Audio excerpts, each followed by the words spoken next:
Klár, já. Sælir, Öllu bara þess. velkomin til Eyja í takk blíðuna. fyrir. Já, alltaf blíð í Eyjum. Alltaf blíða hérna. Komum bara með fyrstu viðbrögð. Fyrri hálfleikurinn vorum við kannski ekki alveg við sjálfur, við vorum svolítið svektir með kannski frammistöðunni í fyrri hálfleik. Við byrjuðum svona einhverju leyti ágætlega og pressuðum og unnum boltann nokkrum sinnum hátt á vellinum en náðum ekkert að búa til neitt úr því. Svo einhvern veginn svona fjaraði bara undan okkar leik og við féllum á neðarlega IBVF var eiginlega við stjórnvölum bara fyrri hálfleik.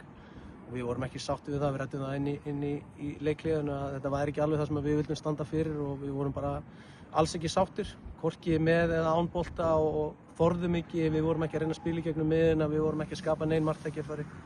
En það var einhvern veginn allt annað upp á teningnum í seinni hálfleiknum og ég get ekkert annað gert en að hrósa mínum mönnum sem kom út í seinni hálfleikinn og leikmennirnir sem komu inn á því að kannski þegar upp er staðið þá fannst mér við alveg fá tækifæri og klúrum náttúrulega víti en jöfnum samt eftir það á sínum karakter.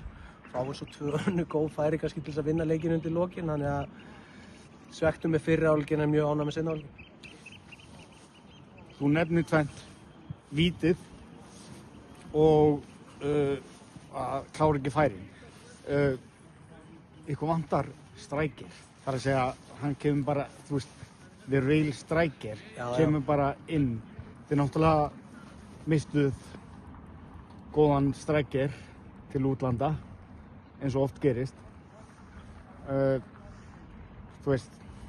Já, þú veist, það hefur alveg verið eitthvað talað það okkur vanti einhverja meiri kraft þarna fram á við. Ég meina, Flóki er náttúrulega hörkur leikmaður og Sverrir Páll kemur náttúrulega inn á í lokin líka og það er alveg erfitt að eiga við þá. En samt, þú veist, fram að því vorum við alveg búin að skapa okkur tækifæri til þess að skora en það sem kom náttúrulega með Flóka og Sverri er náttúrulega meiri, þú veist, líkamlegir yfirburðir heldur en það sem var inn á vellinum þar á áður og þetta kemur líka orka með Kára og það er bara það sem við þurfum og viljum hafa fjölbreytta möguleika þarna fram á við, bæði orku og hraða og tekníska leikmenn en auðvitað viljum við líka hafa, þú veist, þessa pjúra framherja og við erum alveg með það í liðinu okkar og ég get ekkert kvarta yfir því að við höfum getað skorað kannski, þú veist, 2-3 mörk í þessum leik úti á móti IBVF. Ef við höfum nýtt færin okkar kannski aðeins betur og stöðurnar okkar betur og það er bara fínt. Ég hefði samt alveg vilja að menn væru aðeins hugaðir sérstaklega í fyrri hálfleiknum af því að við vitum alveg að við getum skapað okkur mikið meira heldur en við gerum í fyrri hálfleik og bara eins og sagði við ánægðir með frammistöðuna seinni hálfleik og vorum svolítið litlir í okkur í fyrri hálfleik en það var alls ekki upp á teningnum í seinni hálfleik og hrósa leikmönnum fyrir karakter og vinnusemi og bara trúin í seinni hálfleik sem að gefur okkur þetta stig en hefði kannski alveg getað að gefa okkur 3 stig.